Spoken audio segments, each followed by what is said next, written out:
नमस्कार। आज हम एक हार्ट टोल की जो मशहूर किताब है द पावर ऑफ नाउ, उसके हिंदी सार पर बात कर रहे हैं। इसका मकसद ये समझना है कि भाई असली खुशी और शांति के लिए वर्तमान में मतलब इसी पल में जीना क्यों जरूरी है। हाँ। सार यही बताता है कि हमारा दिमाग जो है ना, वो या तो पीछे भागता है अतीत में या फिर आगे की सोचता लाता है। बिल्कुल। और ये सार इसी एक मतलब बहुत बुनियादी लेकिन अहम विचार पर आधारित है कि जीवन जो है वो असल में सिर्फ अभी इसी क्षण में घट रहा है।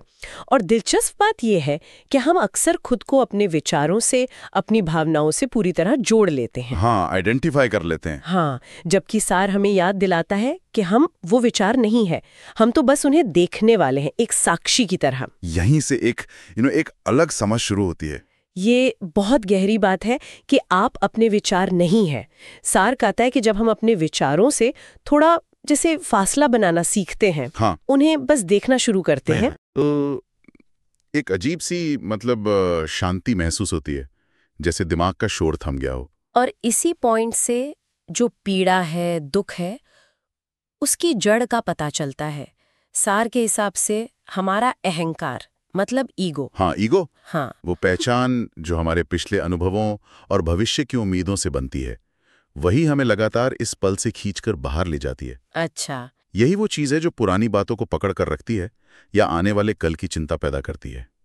तो जब हम वर्तमान में टिकते हैं तो इस अहंकार की पकड़ वो ढीली पड़ जाती है। और उससे जुड़ी पीड़ा भी कम होती है। हाँ, पीड़ा भी कम होने लगती है। तो ये अहंकार हमें अतीत भविष्य में उलझाता है।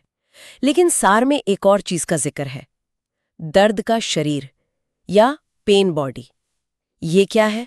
सुनने में थोड़ा अजीब सा लगता है। हाँ, सुनने में थोड़ा रहस्यमयी लगता है, पर इसका मतलब एक्चुअली काफी सीधा है। ये दर्द का शरीर हमारे अंदर जमा हुई पुरानी अनसुलझी जो नेगेटिव भावनाएं हैं ना, जैसे पुराना गुस्सा, कोई दुख, कोई डर, उसका एक तरह का एनर्जी फील्ड है। सार बताता है कि ये समय समय पर एक्टिवेट होता है और हमें और ज्यादा नेगेटिव सोचने और महसूस करने पर मजबूर करता है। लेकिन अच्छी बात यह है कि वर्तमान क्षण में पूरी तरह जागरूक रहकर, मतलब उस भावना को बस महसूस करके बिना लड़े, हम उसे धीरे धीरे खत्म कर सकते हैं।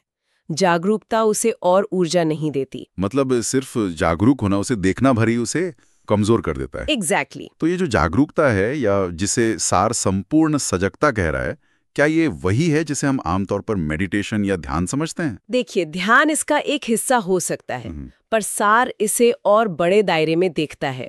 संपूर्ण सजगता सिर्फ आंख बंद करके बैठने की कोई टेक्निक नहीं है। ये जीने का एक तरीका है। जीने का तरीका कैसे? मतलब अपने हर काम में चलते हुए, खाते हुए, बात करते हुए, यहाँ तक कि सांस लेते हुए भी पूरी तरह मौजूद रहना। अपने विचारों, अपनी भावनाओं, अपने आसपास की दुनिया के प्रति एक शांत, बिना जजमेंट वाली जागरूकता बनाए रखना, ये लगातार चलने वाला अभ्यास है।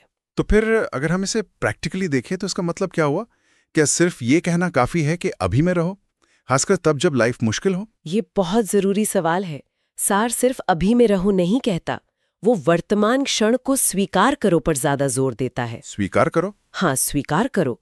इसका मतलब ये नहीं कि हमें बुरी सिचुएशन पसंद करनी है, नहीं, बल्कि ये समझना है कि इस पल जो है वो है, उसके खिलाफ जो दिमागी लड़ाई है ना, वो बंद कर देना। अच्छा, प्रतिरोध बंद करना। बिल्कुल।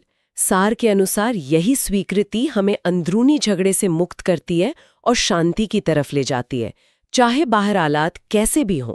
ये एक अंदरूनी शिफ्ट है। तो इस सार का कह सकते हैं निचोड़ यही है कि असली शक्ति, असली शांति और जीवन का जो असल अनुभव है वो केवल वर्तमान क्षण में ही है। हाँ, अतीत तो चला गया, भविष्य अभी आया नहीं, जो कुछ है वो बस यही है, अभी। बिल्कुल सही।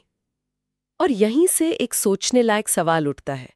अगर हम दिमागी तौर पे ये जानते भी हैं कि जीवन केवल अभी में है, कि अतीत बस एक याद है और भविष्य एक कल्पना, तो फिर वो कौन सी गहरी आदतें या अंदरूनी रुकावटें हैं जो हमें हर पल पूरी तरह से इस वर्तमान क्षण में जीने से रोकती हैं?